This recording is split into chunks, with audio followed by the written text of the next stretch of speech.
আসসালামু আলাইকুম। আজ শুক্রবার ২রা জ্যৈষ্ঠ ১৭ই জিলকদ ১৬ই মে। বাংলাদেশ বেতার, রাজশাহী। স্থানীয় সংবাদ পড়ছি সালমা। বগুড়া জেলা বিএনপির জরুরি সভা গতকাল অনুষ্ঠিত হয়েছে। শহরের নবাববাড়ি সড়কস্থ দলীয় কার্যালয়ে সভায় সভাপতির বক্তব্য রাখেন জেলা বিএনপির সভাপতি রেজাউল করিম বাদশা। সভায় আগামী ৩০শে মে বিএনপি প্রতিষ্ঠাতা শহীদ রাষ্ট্রপতি জিয়াউর রহমানের ৪৪তম শাহাদত বার্ষিকী পালন, দলের সদস্য পদ নবায়ন, ২৩ ও ২৪শে মে বগুড়ায় যুবদল, স্বেচ্ছাসেবক দল ও ছাত্রদলের রাজশাহী রংপুর বিভাগীয় তারুণ্যের ভাবনা শীর্ষক সেমিনার ও তারুণ্যের সমাবেশ সফল এবং বগুড়া মোটর শ্রমিক ইউনিয়নের নির্বাচনে বিএনপি প্রার্থীর পক্ষে ভোটের প্রচারণার বিষয়ে আলোচনা হয়। পাবনার সাথে উপজেলার সব ইউনিয়ন পরিষদ ও পৌরসভার সকল ওয়ার্ডের উন্নয়নমূলক প্রকল্পের কাজ পরিদর্শন করেছেন পাবনার জেলা প্রশাসক মফিজুল ইসলাম। গতকাল দিনব্যাপী সকল প্রকল্পের কাজ পরিদর্শন করেন তিনি। পৌরসভা ইউনিয়ন পরিষদের কাজের মান দেখে সন্তোষ প্রকাশ করেন জেলা প্রশাসক। এছাড়াও তিনি আতাইকুলা থানা পরিদর্শন করে পুলিশ সদস্যদের সঙ্গে মতবিনিময় ও খোঁজ খবর নেন। এ সময় উপস্থিত ছিলেন সাথে উপজেলা নির্বাহী কর্মকর্তা রিজু তামান্না, সাথে উপজেলা ভূমি সহকারী কর্মকর্তা সাদিয়া সুলতানা, আতাইকুলা থানার ভারপ্রাপ্ত কর্মকর্তা এ.কে.এম. হাবিবুল ইসলাম সহ সকল ইউনিয়ন পরিষদের চেয়ারম্যান ও সদস্যবৃন্দ। বগুড়া শিবগঞ্জে তথ্য প্রযুক্তি ব্যবহার করে ক্লাস পরিচালনার জন্য প্রাথমিক বিদ্যালয়ের ৮৬ জন শিক্ষকের মাঝে ল্যাপটপ বিতরণ করা হয়েছে। গতকাল ল্যাপটপ বিতরণ করেন উপজেলা নির্বাহী অফিসার জিয়াউর রহমান। এ সময় উপজেলা প্রাথমিক শিক্ষা অফিসার সাইফুন নাহার সহ প্রাথমিক বিদ্যালয়ের প্রধানগণ উপস্থিত ছিলেন। প্রাথমিক ও গণশিক্ষা মন্ত্রণালয় কর্তৃক প্রদত্ত ৮৬টি ল্যাপটপ সরকারি প্রাথমিক বিদ্যালয়ের প্রধান শিক্ষকদের মধ্যে বিতরণ করা হয়। এ সময় উপজেলা নির্বাহী কর্মকর্তা বলেন, বর্তমান সময়ে প্রযুক্তি ব্যবহার ছাড়া চলা অনেকটাই অসম্ভব। কম্পিউটার ইন্টারনেটের মাধ্যমে জ্ঞান ভান্ডার সমৃদ্ধ করতে শিক্ষার্থীদের পাশাপাশি শিক্ষকদেরও আরও বেশি দক্ষতা থাকা প্রয়োজন। হামলা ও ককটেল বিস্ফোরণের ঘটনায় সিরাজগঞ্জের শাহজাদপুরের সাবেক সংসদ সদস্য জাহান ইসলাম, মেরিনা জাহান কবিতা সহ আওয়ামী লীগের ৭৬ নেতাকর্মীর নামে মামলা হয়েছে। মামলায় অজ্ঞাত আরও ১০০ থেকে ১২০ জনকে আসামি করা হয়েছে। গতকাল শাহজাদপুর থানার ভারপ্রাপ্ত কর্মকর্তা আসলাম আলী বিষয়টি নিশ্চিত করেছেন। গতকাল শাহজাদপুর উপজেলার পোতাজিয়া ইউনিয়ন স্বেচ্ছাসেবক দলের আহ্বায়ক হামিদুর রহমান তুষার বাদী হয়ে বিস্ফোরক দ্রব্য আইনে শাহজাদপুর থানার মামলাটি দায়ের করেন। মামলার অভিযোগপত্রে বলা হয়েছে, গত ৪ আগস্ট বৈষম্য বিরোধী ছাত্র আন্দোলন চলাকালে বাদী বিএনপির নেতাকর্মী ও ছাত্র জনতা মিছিল নিয়ে করতোয়া ব্রিজ এলাকায় যায়। এ সময় সাবেক সংসদ সদস্য জাহান ইসলামের হুকুমে আসামিরা ককটেল বোমা নিয়ে মিছিলের উপর হামলা করে। হামলায় উপজেলার পোতাজিয়া ইউনিয়ন স্বেচ্ছাসেবক দলের আহ্বায়ক হামিদুর রহমান তুষার সহ ছাত্র জনতা আহত হন।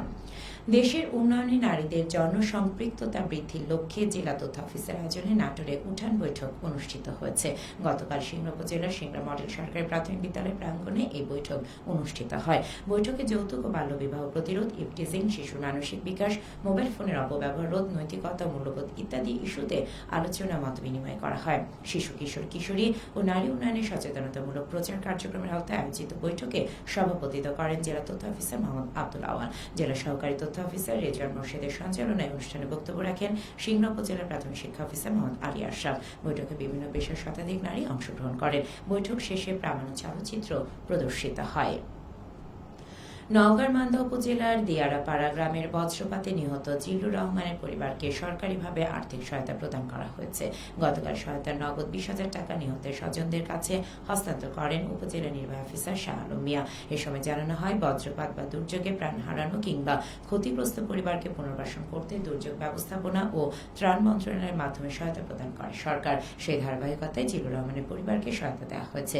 এ সময় উপজেলা প্রকল্প বাস্তবায়ন কর্মকর্তা আরিফুল ইসলাম, কুসুমবা ইউপি চেয়ারম্যান নফিল আলী মন্ডল এবং স্থানীয় গণ্যমান্য ব্যক্তিবর্গ উপস্থিত ছিলেন। গত রবিবার বিকেলে ফসলের মাঠে কাজ করার সময় বজ্রপাতে জিল্লুর রহমান মারা যান। সিরাজগঞ্জে মাসব্যাপী অনূর্ধ্ব ১৫ ফুটবল প্রশিক্ষণের সমাপনীয় সনদ বিতরণ করা হয়েছে। গতকাল বিকেলে শহীদ শামসুদ্দিন স্টেডিয়ামে সিরাজগঞ্জ জেলা ক্রীড়া অফিসের আয়োজনে ৪০ জন অনূর্ধ্ব ১৫ বালকের ফুটবল প্রশিক্ষণের সমাপনী অনুষ্ঠিত হয়েছে। ফুটবল প্রশিক্ষণের সমাপনী অনুষ্ঠানের প্রধান অতিথি থেকে জার্সি ও সনদপত্র বিতরণ করেন সিরাজগঞ্জের অতিরিক্ত জেলা প্রশাসক সার্বিক গণপতি রায়। সিরাজগঞ্জ জেলা ক্রীড়া অফিসার মোহাম্মদ নুরে এলাহীর সভাপতিত্বে উপস্থিত ছিলেন ইসলামিক ফাউন্ডেশনের উপপরিচালক মোহাম্মদ ফারুক আহমেদ ও সিরাজগঞ্জ প্রেস ক্লাবের সভাপতি মোহাম্মদ হারুনুর রশিদ খান হাসান। সবশেষে আবহাওয়া। আজ সকাল ৬টায় রাজশাহীতে তাপমাত্রা ছিল ২৩.২ ডিগ্রি সেলসিয়াস। এ সময় বাতাসে আর্দ্রতার পরিমাণ ছিল ৯৬%। রাজশাহীর পার্শ্ববর্তী এলাকায় আজ সূর্যোদয় হয়েছে ভোর ৫টা ২১ মিনিটে এবং সূর্যাস্ত সন্ধে ৬টা ৪২ মিনিটে। সংবাদ শেষ হলো। আমাদের পরবর্তী স্থানীয় সংবাদ দুপুর ১২টা ১০ মিনিটে।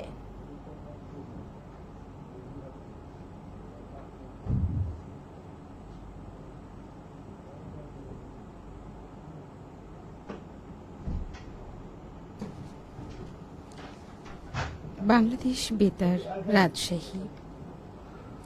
শুরু হচ্ছে পবিত্র কুরআন ও নামাজ শিক্ষার আসর। পরিচালনা করছেন মাওলানা মোহাম্মদ আমিনুল ইসলাম।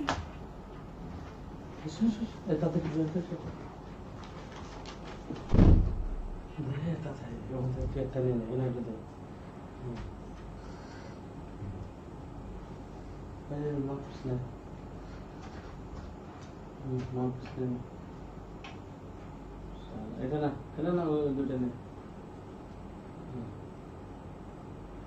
একটা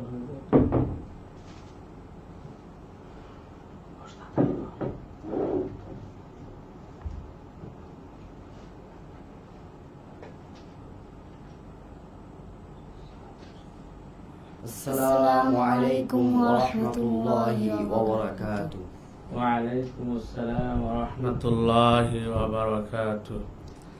نحمده ونصلي على رسوله الكريم، أما بعد، فأعوذ بالله من الشيطان الرجيم.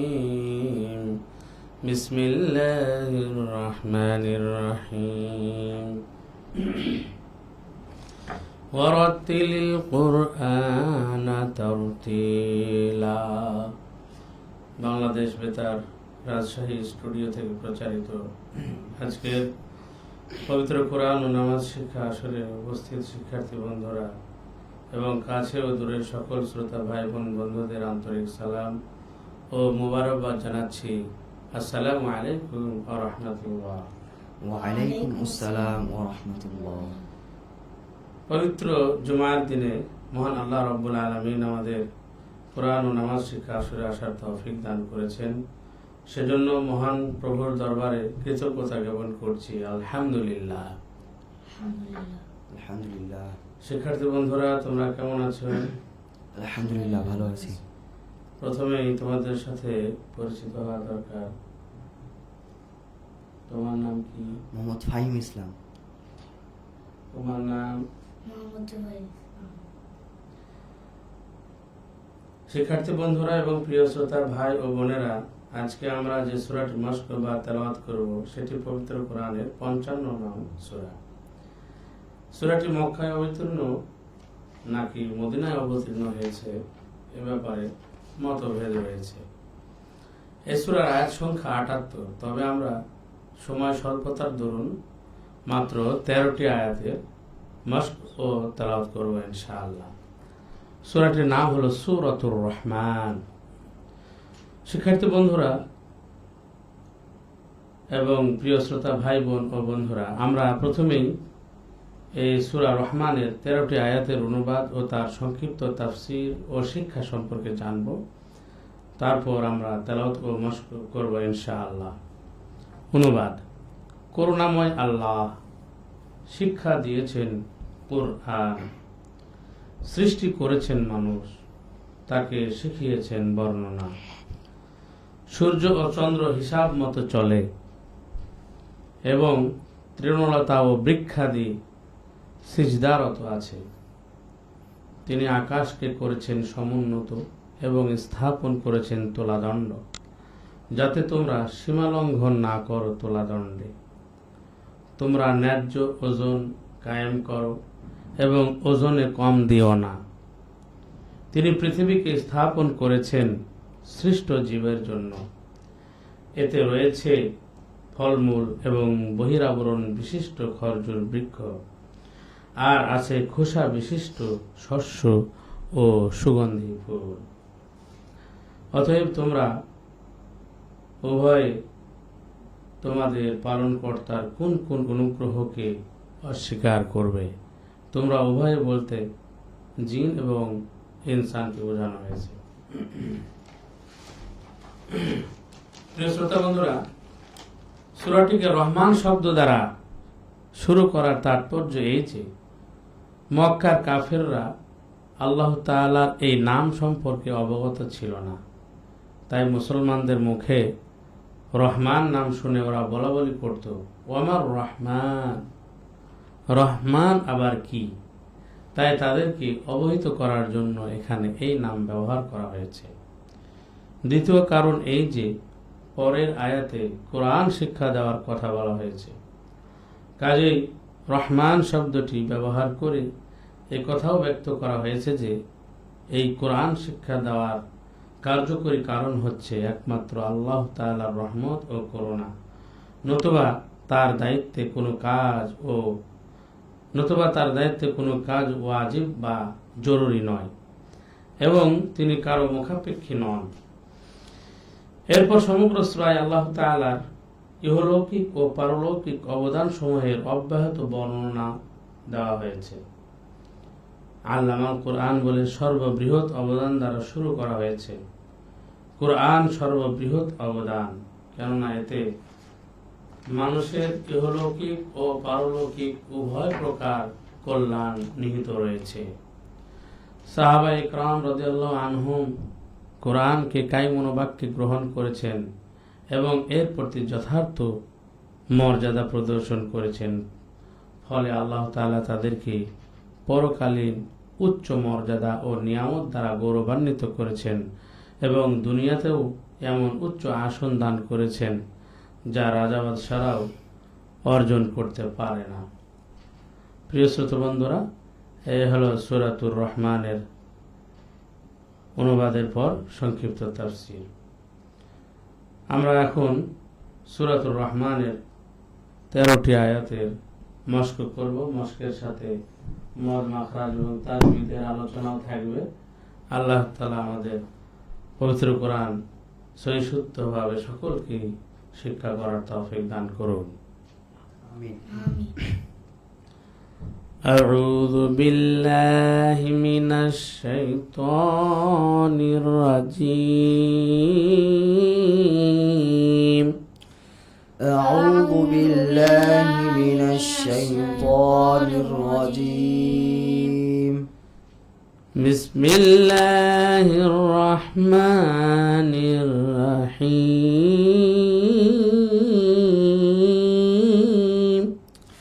بسم الله الرحمن الرحيم. الرحمن